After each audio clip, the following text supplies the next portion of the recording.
Amigos míos, bienvenidos a bordo de este viaje de historias. Y hoy vamos a retomar la historia que nos contaba nuestro amigo de República Dominicana en el contenido anterior, sobre estos fantasmas de carretera que se han vuelto ya un lugar común en muchísimos países del mundo y que lógicamente que muchos descalifican per se como si esto fuera producto de la imaginería popular. Pero digo que lo retomamos porque voy a recabar sobre otros casos debidamente comprobados. Pero eso será después de invitarlos para que compartan y comenten estos contenidos con sus amistades alrededor de una buena taza de café. Los invito a que se suscriban en mi canal de YouTube, que es Néstor Armando Alzate, y lógico, este es mi canal oficial. Si estos contenidos les gusta, denle me gusta y activen la campanita para recibir notificaciones. Recuerden que también tenemos a disposición de ustedes nuestra línea de WhatsApp 310-692-0672. Y aparte de los comentarios, críticas, opiniones, observaciones, sugerencias que ustedes tengan a bien hacerme, los invito también para que nos envíen esos casos que ustedes han vivido o que han conocido por interpuesta personas, ni siquiera les ha ocurrido a otras personas, y que rayan en lo sobrenatural, o que son insólitos o extraños, no solamente que tiene que ser sobrenatural. Pueden hacerlo en una extensión de un mensaje de audio de hasta 10 minutos, hasta 10 minutos. Por lo demás, a todos les voy a responder. Con un poquito de paciencia me esperan porque los mensajes son demasiados. Pero bien, decía entonces que retomamos esto porque obviamente que he recibido comentarios en los que hay gente que dice eso es invento de ese señor, eso ya es un lugar común, eso ya nadie lo cree, eso se convirtió simplemente parte del folclore y no es cierto. Y para corroborarlo voy a contar algunos casos muy puntuales. Y sobre el final vamos a analizar un poquitito para que ustedes me ayuden a dilucidar si en efecto esto es real o no lo es. Empiezo por un caso que ocurrió en agosto de 1978 en un sitio llamado Tossa del Mar, que está en la Costa Brava, en España. El sitio donde él estaba se llamaba, la playa era Playa de Aro. Él, un belga llamado André van der Verde, había ido con sus padres a pasar vacaciones en esa área de España. Los papás se quedaron en el hotel en Costa Brava y él se fue a explorar a Tossa del Mar. Y después de estar durante todo el día allí, ya cayendo la tarde, dijo, uy, ¿cómo voy a dejar a mis papás solos? Yo quiero comer con ellos. Y entonces, ya prácticamente era de noche cuando se subió a su carro. Y lógicamente, sabiendo que de ahí a donde estaban sus padres era un recorrido de unos 40-45 minutos, aceleró.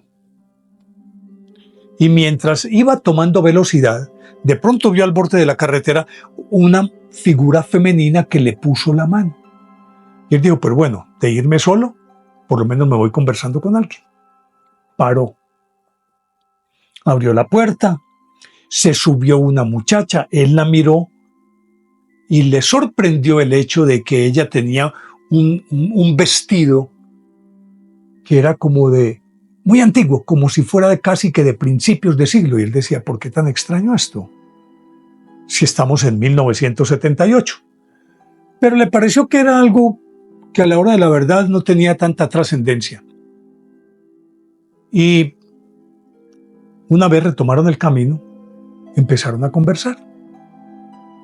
Siendo belga él, regularmente los belgas manejan el francés. Y la muchacha comenzó a hablarle a él en francés y él a responderle en francés. Y entonces ella le contaba de la hermosura que era la región, de lo paradisíacas que eran las playas, del mar que a veces era un mar violento, pero que era un gran atractivo, que iba mucha gente.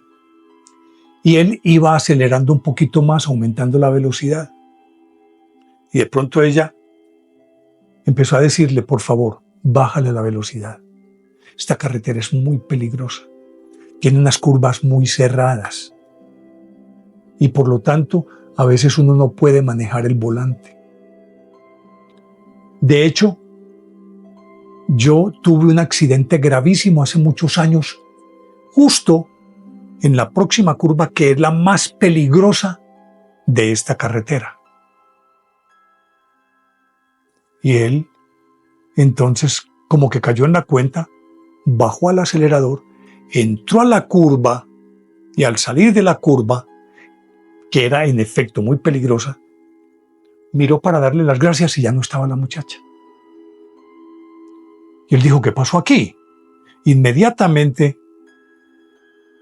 se orilló, se bajó del carro, pero antes de hacerlo, miró que el seguro de la puerta del copiloto en donde estaba sentada la muchacha estaba puesto. Es decir, la puerta estaba asegurada. Por lo tanto, no pudo abrir la puerta para bajarse. Él entonces le dio la vuelta al carro. Era una zona que un poquitito más a unos cuantos metros había como una pequeña arboleda. Se asomó por allá, buscó por todas partes. Tenía una linterna en su auto de emergencia. Cogió la linterna y empezó a buscar. No la encontró por ningún lado. Y ahí sí le entró el miedo. Se subió a su carro. Y ahí sí no le importaron las curvas peligrosas o no.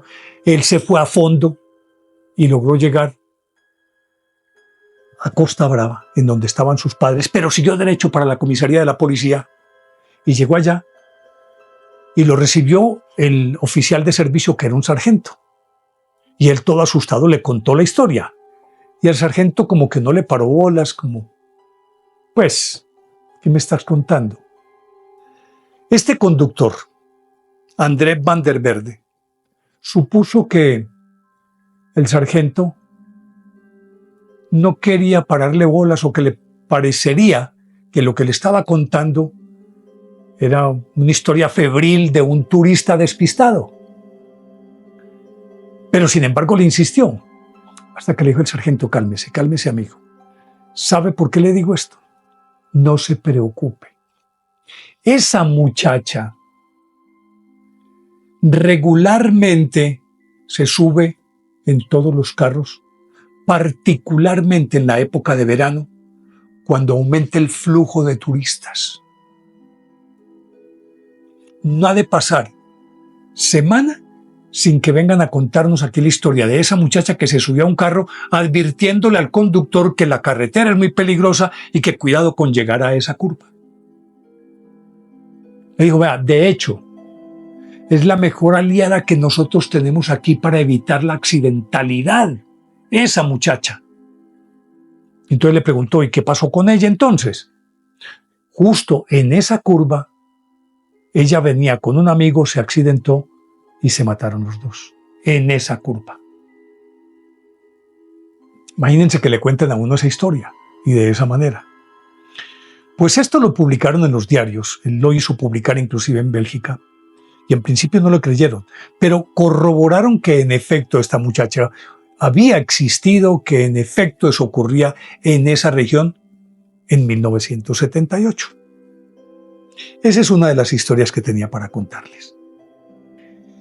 Pero resulta que, como antes afirmaba, que estos casos se dan en Sudáfrica, en España, en Estados Unidos, en Canadá, Malasia, en muchas partes del mundo. Resulta que hay en Sudáfrica una región llamada Union Dale, que en esta región resulta que se da regularmente la misma cuestión. Por lo menos en 4 ocasiones, yo tomé los apuntes, aquí los tengo, en 4 ocasiones le ocurrió esto a igual cantidad de conductores en diferentes años. Pues resulta que recogen una muchacha, La muchacha le pide que la lleven a determinado sitio. Lo de siempre. Llegan allá. Está haciendo mucho frío. El conductor le ofrece un gabán, una chaqueta, cualquier cosa. Y en este caso ya les dice, venga mañana por él. Pues resulta que al otro día van y ocurre exactamente lo mismo que contaba Reinaldo Felipe. Con la diferencia, recuerdan ustedes que en el caso de él, la muchacha se llamaba María Teresa González. Pues en este caso, siempre aquella prenda aparece en la tumba de una muchacha llamada María Roux o Roux. Esa muchacha murió en un accidente automovilístico cuando contaba 23 años, el 12 de abril de 1968, en ese mismo paraje. Y desde entonces, por lo menos se ha contabilizado en 4 oportunidades con 4 conductores diferentes y en años distintos. Union Dale, en Sudáfrica. Ahí, en Union Dale,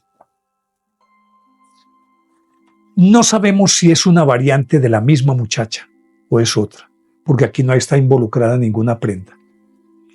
Pues resulta que un cabo motorizado de la policía, llamado Douwe van Harelsveld, en abril de 1978, recordarán que les dije que ella murió en 1968, el 12 de abril de 1968. En este caso, en abril de 1978, o sea, 10 años después, en el mismo mes, este cabo iba patrullando y de pronto vio una muchacha y se movió a compasión o quién sabe por su mismo instinto de policía por preservar la vida de las demás. Vio a la muchacha y le dijo que la llevaba, que se subiera como en la moto, atrás, como parrillera, pues, que llaman.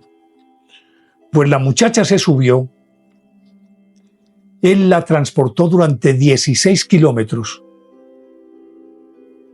Y obviamente que él iba concentrado en lo suyo y la muchacha iba aquí atrás. Él realmente no se detuvo mucho a ver de quién se trataba, qué era lo que pasaba, ni preguntó, sino que simplemente la transportó. Pues al cabo de 16 kilómetros, por razones lógicas, sobre todo cuando es una parrillera mujer, tiende a abrazar por la cintura a la persona que va manejando la moto por seguridad y estabilidad. Y al parecer eso había ocurrido con la muchacha. Sin embargo, al cabo de esa distancia, él no sintió las manos de ella en la cintura y tampoco sintió su cuerpo. Y miró de soslayo, no había nadie. No había nadie en la moto. Y uno preguntaría, ¿no sería que hubo un traspié, la moto dio un bandazo, fue lanzada, o él se detuvo un instante y ella se bajó? No, a la misma velocidad que tomó en el momento en que la subió a su moto, esa misma velocidad lo llevó a lo largo de esos 16 kilómetros. Y ya no estaba ahí en Union Dale. Pero aquí no se sabe si fue esta María Roux o Roux de la que estoy hablando o si fue otra persona. Si sabemos que eran 10 años entre uno y 8 y el otro suceso, es posible que puedan ser asociados los dos sucesos con la misma protagonista. En todo caso, él no se dio cuenta cuando se bajó esta muchacha. En Inglaterra, el caso más famoso de estos, y ha ocurrido varias veces, es en Blue Bell Hill, entre Maidstone y Chatham, en el condado de Kent. Pues resulta que allí, como dije, ha ocurrido varias veces.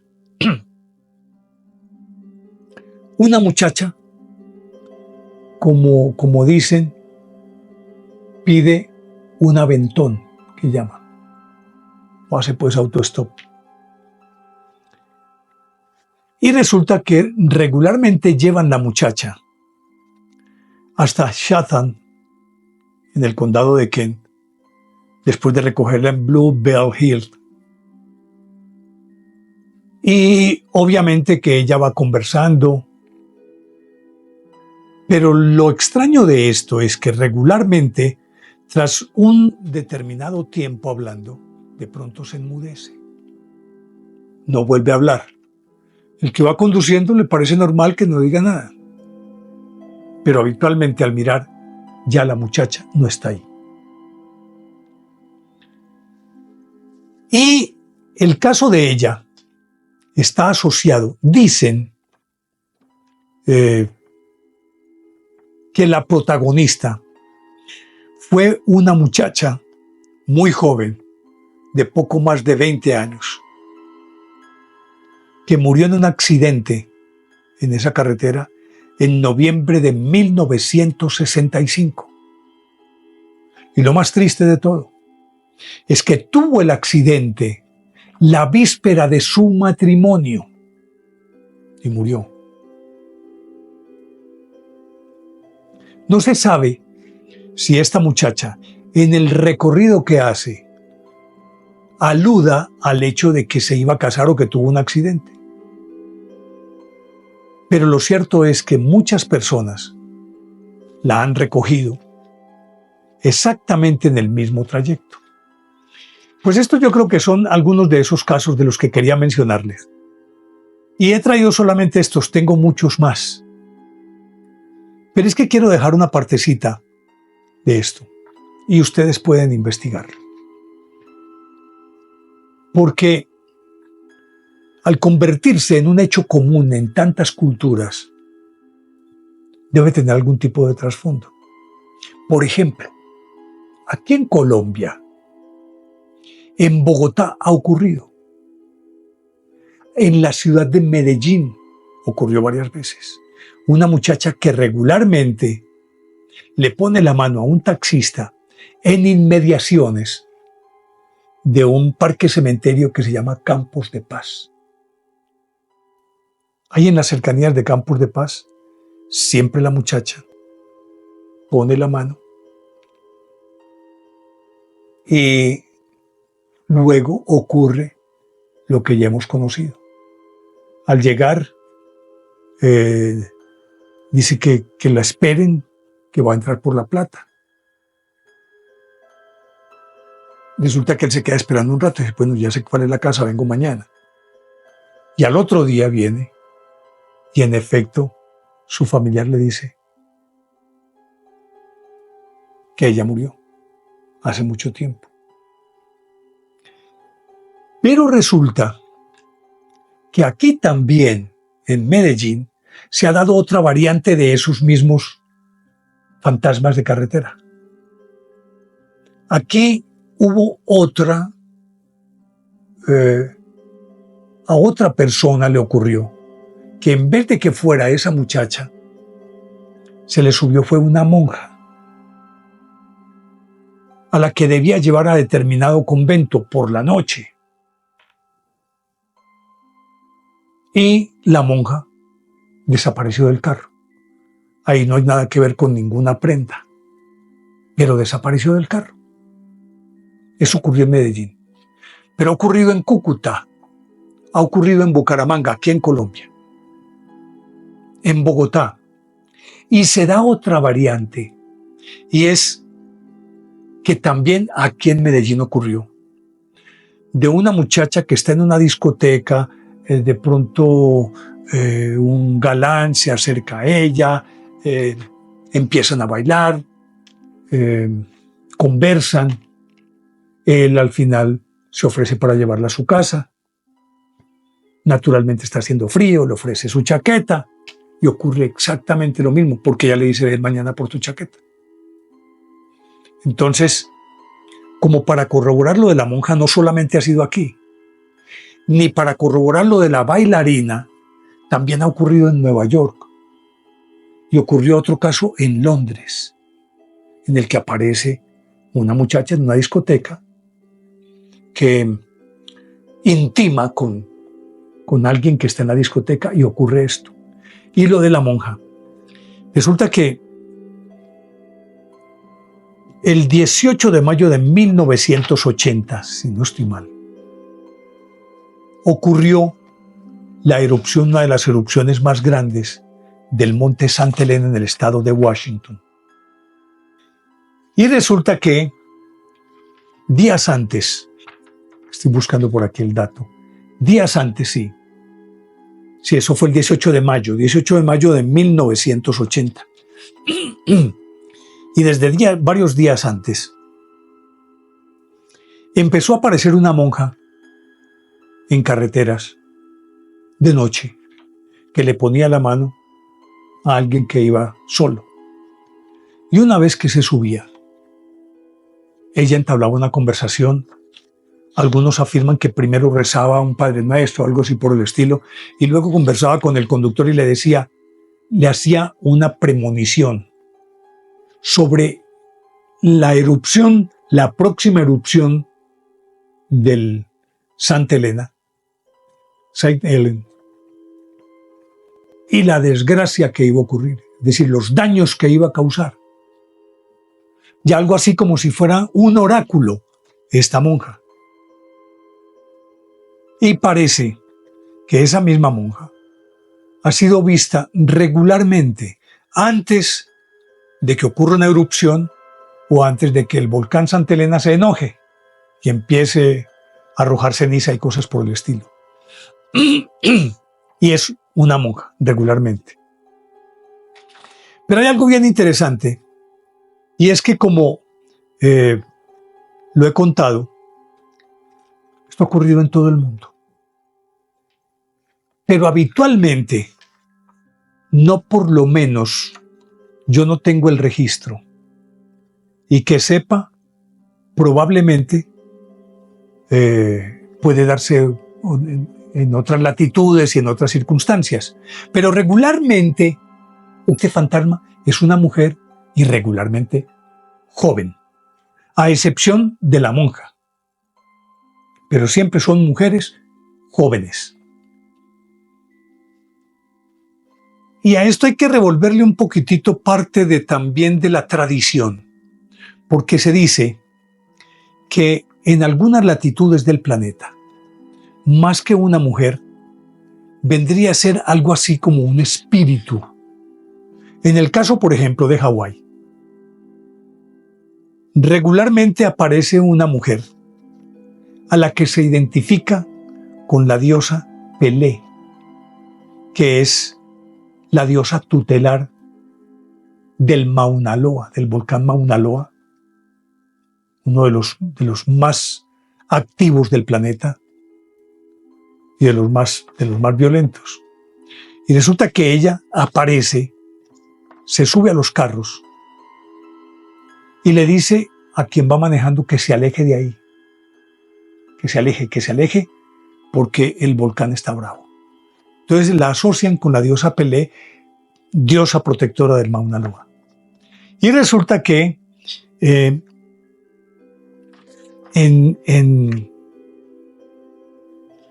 Malasia, si no estoy mal, en Malasia hay una forma de mujer también que es un espíritu muy extraño y que inclusive hablan la gente de la región que tiene unas características vampíricas. Una mujer evidentemente atractiva que se sube a un carro y va con el conductor. A diferencia es que no le habla, sino que en un momento dado, después de un rato, lanza un chillido y es como si atravesara el vidrio de la ventanilla, lo atraviesa. Dicen que es un chillido que hiela la sangre. Y a ese espíritu lo llaman Lang Suyar. Esto en Malasia, no en Indonesia, sino en Malasia. Entonces, cuando estamos viendo esto, tenemos que afirmar, o sería lógico pensar, que obedece a algo que es real, que es incontrastable. Y lo pongo no en esa categoría porque no tengo cómo ponerlo en esa categoría, pero casi que se asimila a mitos como La Llorona. Me dirán, ¿y qué relación tiene esto con La Llorona? La pregunta es, ¿cuántos han visto La Llorona?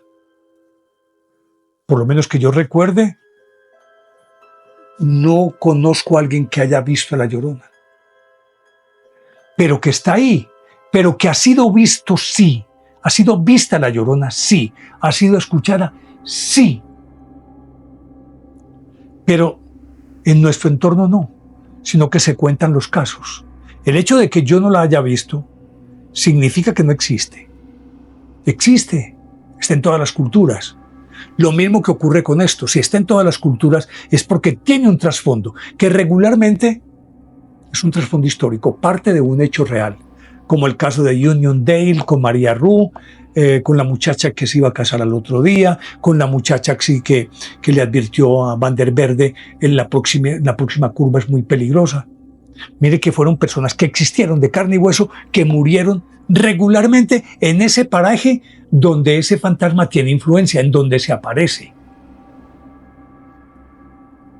Pero si a mí vienen y me dicen, oh, hombre, esas son tonterías que me van a contar eso, porque yo no lo he visto, no significa que no suceda. Algo tiene que tener de fondo. Pero ¿cuál es el lazo de unión entre unas y otras apariciones? Ninguno. Y aquí es donde uno dice, bueno, vamos a suponer, como es apenas comprensible, y de hecho lo es, que se tengan noticias de lo que ocurrió en Indonesia o de lo que ocurrió en Sudáfrica, de lo que ocurrió en Bogotá o lo que ocurrió en Australia. Que todas estas noticias y mucho más en la época moderna circulen y uno conozca la noticia. Y que por eso mismo la gente empiece a pensar que es simple y llanamente un invento o lo que llaman ahora un mito urbano, dándole la connotación de que eso es pura carreta. Nosotros decimos carreta en Colombia para significar que es una trivialidad, que es algo que no es serio, que no tiene sentido. Pues no. Yo no tengo una respuesta, claro que no la tengo. Pero sí le queda a uno esa sensación. Si esto ocurrió allí y allí y allá y allí, y a lo largo de los años y en distintas circunstancias, y regularmente mujeres y mujeres jóvenes, a excepción de las monjitas, de los dos casos. Creo que hubo otro caso de una monja en Cúcuta, si no estoy mal. El resto mujeres jóvenes. Y ha ocurrido en tantas partes. Se dice que en Estados Unidos no hay un solo estado de la Unión, que son 50, en donde no se tenga referencia sobre un caso de la muchacha que se monta a un carro y luego hay que ir por una prenda que no sé cuál es el encanto que tiene que tener la prenda como casi que la pieza que corrobora que en efecto quien estuvo, que la muchacha que llevó no solamente sí existía en ese momento, sino que el que la llevó tiene cómo comprobar, es que esta chaqueta era mía y me la entregaron y la encontré allá en la tumba. Yo creo que valdría la pena ahondar un poco más en investigaciones sobre esto, porque a todas luces no podemos negar que esto tiene un trasfondo que tiene que tener algo de realidad. Yo no creo que ese mito obedezca a un rumor que ruede de país en país, de tiempo en tiempo. No, es que hay nombres específicos de gente a las que le ocurrió. Como el caso de Reinaldo Felipe, como el caso de Van der Verde, del sargento Dowie, del que la llevó en la moto. Están ahí, a ellos les ocurrió. Entonces esto tiene que tener un trasfondo. Llámese sobrenatural, diabólico, lo que se quiera. Pero tiene que haber algo de fondo que en efecto es real. Yo no puedo adelantar más, porque no sabría más que decir. Y solamente podría recordar mi experiencia en la carretera, que ustedes saben que aquí hay un contenido mi fantasma en la carretera, un camión que nos sacó de un atascadero. Vayan y lo pueden mirar aquí. Y nunca más vimos el camión. Salió y se fue. Sí, yo lo vi, yo lo vi, yo lo viví. Y si yo lo viví, ¿por qué no creer que esto es cierto? Pero parto de mi percepción personal, que no puedo transferírsela a nadie. Pero yo lo viví. Ahora, esto es potestativo de cada quien si lo quiere creer o no. Y por eso siempre les dejo la inquietud. ¿Les parece lógica o ilógica esta historia? Son ustedes quienes deciden. Les dejo la historia aquí y los espero en el próximo viaje de historias, que con seguridad va a ser fascinante. Cuéntenme sus comentarios, escríbanme. Escríbanme y denme sus comentarios sobre esta historia. Chao.